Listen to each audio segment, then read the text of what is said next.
MDO ఆఫీస్లో ఇక్కడ కూడా ఇవ్వచ్చునండి.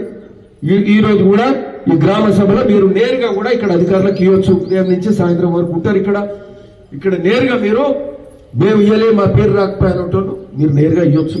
మీకున్న అర్హతను బట్టి మీకు రేషన్ కార్డు ఇచ్చే కార్యక్రమం జరుగుతుంది. సో ఆ విధంగా మరి పనికారం పథకంలో పోయే 20 పని దినాలు చేసిన వాళ్లకు రైతు ఆత్మీయ భరోసా, అట్లనే మనకు సంబంధించి రేషన్ కార్డులు ఇచ్చే కార్యక్రమం రెండోది. రైతు భరోసా కార్యక్రమం కూడా నాడు అందరూ చెట్లు పుట్టలు రోడ్లు వేసి వెంచర్లు చేసి గుట్టలు వ్యవసాయోగ్యం కానీ భూములకు కూడా ఇచ్చారు. ఇదే పద్ధతి అనేది ఒక ప్రశ్న ఉంటే అట్లాంటి అన్ని కూడా తీసి ఎవరు వ్యవసాయం చేస్తున్నారు వ్యవసాయ యోగ్యమైన భూములకే రైతు భరోసా ఇచ్చే కార్యక్రమం కూడా జరుగుతుంది. మరి ఆ విధంగా ఈరోజు ఇప్పుడే ఆర్డీఓ గారు చెప్పారు, మన గ్రామంలో 8 ఎకరాల 10 గుంటలు ఎన్నికే తీసేస్తున్నారు. ఇది వ్యవసాయ యోగ్యం కానీ భూమి ఉంటే అది తీసేస్తారు. ఒక్కొక్క ఊర్లో 50 ఎకరాలు 100 ఎకరాలు కూడా 500 ఎకరాలు కూడా ఒక ఊర్లో తీసేసారు. అంటే ఒట్టిగా దారాదత్తం చేసాడు ప్రజల సొమ్ము తప్ప. అంటే వ్యవసాయం చేయని భూములకు గుట్టలు పుట్టలు వెంచర్లై బిల్డింగ్లు కట్టిన దగ్గర కూడా ఇచ్చేసారు. సో అది మనందరూ కూడా ఇబ్బంది పడ్డారు. ఎట్లా ఇవ్వబడుతుంది మాకేంటిది అంటే, సరే అడ్డమైన భూములకు తీసేసి వ్యవసాయయోగ్యమైన భూములకు ఇచ్చే కార్యక్రమం చేస్తూ రైతు భరోసా 6,000 రూపాయలు ఎకరానికి ఇచ్చే కార్యక్రమం చేస్తూ రైతు కూలీలకు మాకు రాకపోయిన వాళ్ళకు రైతు ఆత్మీయ భరోసా ఇంద్రమ్మ ఆత్మీయ భరోసా ఇచ్చే కార్యక్రమం కూడా జరుగుతుంది. మరి అట్లే ఇంద్రమ్మ ఇల్లు కూడా ఈరోజు ప్రతి నియోజకవర్గానికి 3,500 ఇండ్లు ఇచ్చే కార్యక్రమం ఒక్కొక్క నియోజకవర్గానికి, మన భువనగిరి నియోజకవర్గానికి 3,500 ఇండ్లు ఇచ్చే కార్యక్రమం కూడా జరుగుతుంది. ఆ విధంగా ప్రతి గ్రామంలో అర్హులందరినీ కూడా ఈరోజు చూసిండ్రు. మన దగ్గర చూస్తే ఫర్ ఎగ్జాంపుల్ ఇందిరమ్మ ఇప్పుడు ఒకటి అంటే మీకు క్లారిటీగా చెప్తున్నాం, రేషన్ కార్డులో అయితే సమస్య లేదు, ప్రతి ఒక్కరికి రేషన్ కార్డు వస్తుంది. ఇక నేను అర్హులందరికీ రేషన్ కార్డు వస్తుంది. అర్హులైన రైతు ఆత్మీయ భరోసా వాళ్ళకు ఖచ్చితంగా రైతు ఆత్మీయ భరోసా 12,000 రూపాయలు వస్తుంది. మొదటి దఫా 6,000 వస్తుంది. రేషన్ కార్డు వస్తుంది. ఇంకా ఇంకోటి ఏముంటే మనకు రేషన్ కార్డు ఉంటుంది, ఇంద్రమ్మ ఆత్మీయ భరోసా వస్తుంది, రైతు భరోసా ప్రతి ఎకరాకు వ్యవసాయయోగ్యమైన భూమికి వస్తాయి. ఈ మూడిట్లలో కన్ఫ్యూజనే లేదు. ఈ రోజు చేసే 4 పథకాలలో మూడిట్ల ఏమి కన్ఫ్యూజనే లేదు.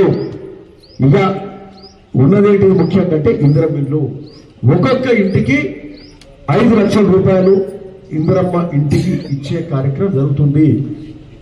ఈ కార్యక్రమానికి మన నియోజకవర్గంలో భువనగిరిలో 3,500 ఇండ్లు ఇచ్చే కార్యక్రమం మొదలవుతుంది. ఈ 3,500 ఇండ్లకు సంబంధించి మరి నిన్న మొన్న దాకా సర్వే కూడా చేసిండ్రు. ఈ రోజు నుంచి గ్రామ సభలు మొదలైనవి. ఫర్ ఎగ్జాంపుల్ మన పోచంపల్లిలో 22 ఊర్లు ఉన్నాయి. పోచంపల్లి మున్సిపాలిటీలో ఒక 13 వార్డులు ఉన్నాయి. రోజు 4 గ్రామాలు తీసుకుంటూ ఓ రోజు 5, 6 వస్తాయి.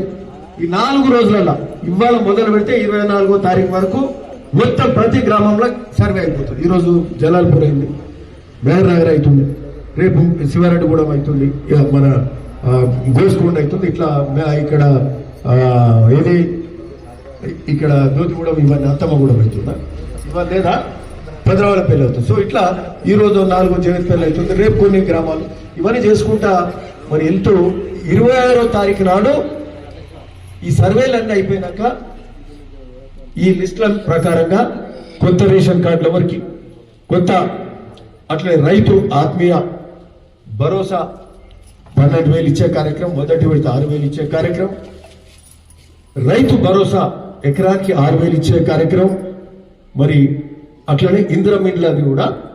సరే మన గ్రామంలో అంటే ఉన్నట్టు మాట్లాడుకోవాలంటే ఒకసారి అందరికి ఇల్లు ఇచ్చే కార్యక్రమం జరగదు.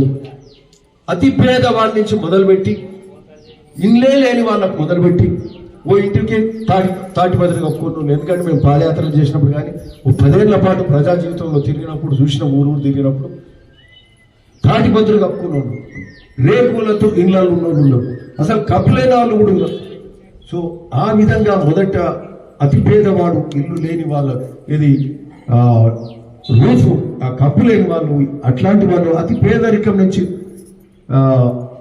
ఇల్లు లేని వాళ్ళని చూస్తూ అంటే ఇల్లుండి ఆ స్థలం ఉండి ఇల్లు సరిగ్గా లేకుండా కప్పు లేకుండా రేకులో తాటిపత్రో ఆ విధంగా ఇబ్బందికరంగా ఉన్న వాళ్లకు ఇండ్లు ఇచ్చే కార్యక్రమం చేస్తూ మరి మొదటి దఫాల ఈ సంవత్సరంలో మనకు 3,500 ఇండ్లు వచ్చినప్పుడు ఈ నియోజకవర్గానికి ఈ ఊర్లో ఫర్ ఎగ్జాంపుల్ ఒక 20 ఇండ్లు వచ్చినాయి అనుకుందాం. సో ఉదాహరణ చెప్తా ఉన్నాం, అది 30 వస్తాయా ఎక్కువ వస్తాయా ఎగ్జాక్ట్ నిర్ణయం తర్వాత ఉంటుంది. అతి పేద వాళ్ళను, కప్పు లేని వాళ్ళను, సరిగ్గా తాటిపత్ర ఉన్న వాళ్ళను, రేకులు ఉన్న వాళ్ళను వాళ్ళకి ఇచ్చే కార్యక్రమం చేస్తూ మళ్ళీ కొత్త బడ్జెట్ రాగానే మళ్ళా 6 నెలల సంవత్సరాలు మన ఇంకో లిస్ట్ మొదలవుతుంది. ఆసారికి మళ్ళీ 20 ఇండ్లు వస్తాయి. ఇక్కడ ఉన్న అప్లికేషన్లు ఎన్ని ఉన్నాయి? 52 ఉన్నాయి అంటే అంటే ఇక్కడ 375 ఉన్నాయి.